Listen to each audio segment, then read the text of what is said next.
On fait réagir sans rentrer dans le dossier parce qu'il y a des questions qui ont été posées qui rentrent dans, dans le fond du dossier. Dans le fond du dossier, à savoir, pourquoi, dans un premier temps, dans un premier élan, le présumé coupable, il répond par l'affirmative qu'il est l'auteur du crime, et puis après, il revient sur ses premiers aveux. Enfin, je crois qu'il n'est pas de notre ressort de pouvoir répondre à... On compte sur voilà, la formation judiciaire pour apporter des éléments d'éclairage sur cette question de fond. Ensuite, M. Pacom Sissou, il est revenu un peu sur ce sujet et souhaite simplement que la justice aille jusqu'au bout.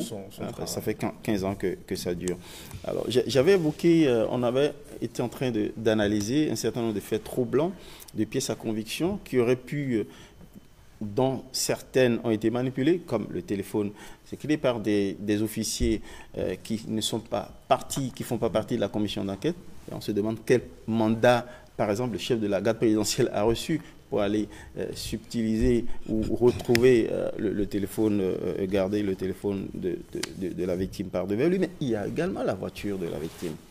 La voiture de la victime, qu'on aurait pu interroger, qui aurait pu parler en termes de traces d'ADN, ça aurait pu permettre aussi à retrouver des traces, éventuellement, de potentiels suspects. Mais Nelly. Alors, j'avais évoqué tantôt la manipulation de ce téléphone et l'origine, la destination.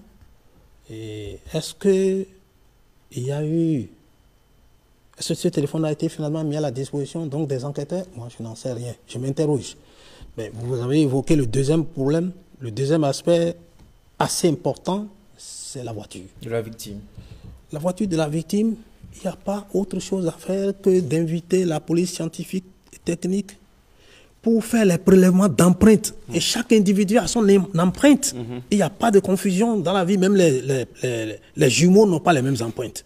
Donc, on a deux éléments déterminants dont l'exploitation aurait permis d'éviter d'avancer dans l'enquête. Donc, le téléphone et le véhicule, et ça, c'est des faits probants.